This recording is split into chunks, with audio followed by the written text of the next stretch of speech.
సహజంగా పవర్లో ఉంటే ఆ పార్టీ నేతల మాట చెల్లుబాటు అవుతూ ఉంటుంది. అన్ని సందర్భాల్లో కాకపోయినా అధికార యంత్రాంగం వారి మాటకు గౌరవం ఇస్తూ కొన్నిసార్లైనా ఆచరించడం కూడా సహజమే. అయితే అక్కడ మాత్రం తమ మాట పట్టించుకోవటం కాదు, అసలు తమను లెక్కే చేయటం లేదని గగ్గోలు పెడుతున్నారు నేతలు. రకరకాల అక్రమాలకు నెలవైన ఆ జిల్లాలో తనదైన మార్కు చూపిస్తున్నారంట ఒక అధికారి. ఎంతటి వారైనా వదిలే సమస్య లేదంటున్నారంట.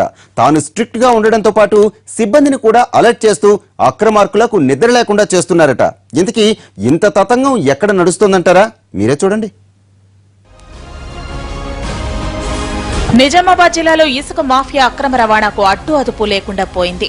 కల్తీ కల్లు తయారీ, గంజాయి స్మగ్లింగ్ కూడా జిల్లాలో పరిపాటిగా మారిపోయింది.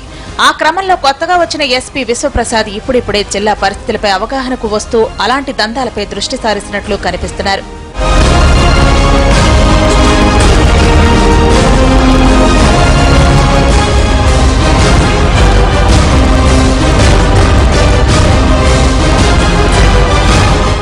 సర్కార్ ఖజానాను కొల్లగొడుతున్న ఇసుక మాఫియాపై ఉక్కుపాతం మోపాలని జిల్లా పోలీస్ సిబ్బందికి ఆదేశాలు జారీ చేశారు. ఇసుక మాఫియా విషయంలో సీరియస్ గా ఉండకపోతే యాక్షన్ తీసుకోవాల్సి ఉంటుందని సిబ్బందికి వార్నింగ్ కూడా ఇచ్చారంట. ఈ జిల్లాలో కొందరు ప్రజాప్రతినిధులు బినామీలను అడ్డం పెట్టుకుని ఇసుక అక్రమ రవాణాకు తెరతీసిన విషయం బహిరంగ రహస్యమే. కాసులు కురిపించే ఇసుక అక్రమ దందాకు అలవాటు పడిన అటువంటి వారికి ఎస్పీ కొరకరాని కొయ్యగా మారారంటున్నారు.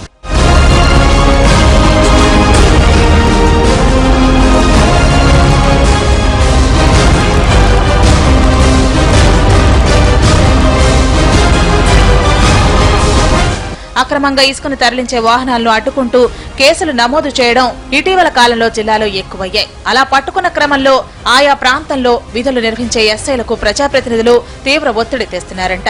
దీంతో కొందరు ఇసుక లారీలను వదిలిపెడుతున్న సందర్భాలు కూడా ఉన్నాయి. అలాంటి వ్యవహారాలపై ఎస్పీ సీరియస్ అవుతున్నట్లు చెప్తున్నారు. ఫోన్లు చేసి ఒత్తిడి తెస్తే ఎంతటి వారైనా ఊరుకోవద్దని ఆదేశిస్తున్నారంట. గతంలో తాను పనిచేసిన మహబూబ్నగర్ లో ఏ విధంగా ఇసుక అక్రమ రవాణాను కట్టడి చేశారో అదే రీతిలో జిల్లాలో కూడా ఇసుమంత ఇసుక కూడా పక్కదారి పట్టకూడదని చెప్తున్నారట. ఆ ఎఫెక్ట్ తో పొలిటికల్ లీడర్ల పరిస్థితి మింగలేక కక్కలేక అన్నట్లు తయారైందంటున్నారు.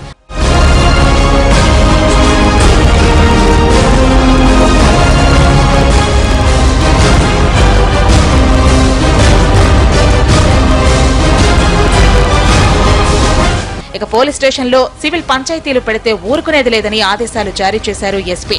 సామాన్యుడికి న్యాయం చేసేలా పోలీసులు వ్యవహరించాలని ఎస్ఐ సీఏలకు ప్రత్యేకంగా క్లాసులు తీసుకుంటున్నట్లు చెప్తున్నారు.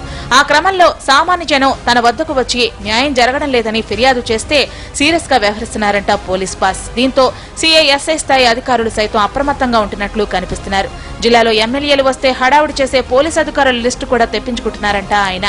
వాస్తవానికి ఎమ్మెల్యేల వాహనాలకు ప్రోటోకాల్ ఎస్కాట్ ఉండకూడదు. అయితే స్థానిక ఎమ్మెల్యేలు జిల్లాలోకి ఎంట్రీ ఇవ్వగానే తప్పనిసరిగా ఎస్కాట్ చేస్తున్నారు అధికారులు.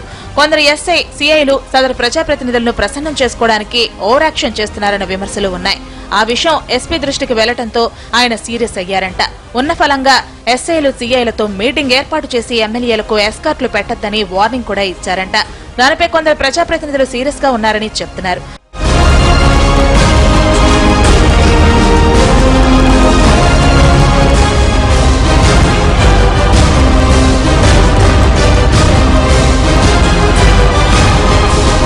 మరోవైపు 10 ఏళ్ల నుంచి ఇప్పటి వరకు ఉన్న క్రిమినల్ చిట్టాను తెప్పించి వివరాలు కంప్యూటరైజ్ చేస్తున్నారంట. పొలిటికల్ బ్యాక్గ్రౌండ్ ఉన్నవారిని కూడా పట్టించుకోకుండా ఎస్పీ దూకుడుగా పోతుండటంతో కొందరు ప్రజాప్రతినిధులు ఆయన్ని ట్రాన్స్ఫర్ చేయించాలని చూస్తున్నారంట. మరికొందరు ఆయన్ని ప్రసన్నం చేసుకోవడానికి అన్ని విధాలా ప్రయత్నిస్తున్నా అవి ఫలించడం లేదని ఎస్పీ కార్యాలయ సిబ్బందే చెప్తున్నారు.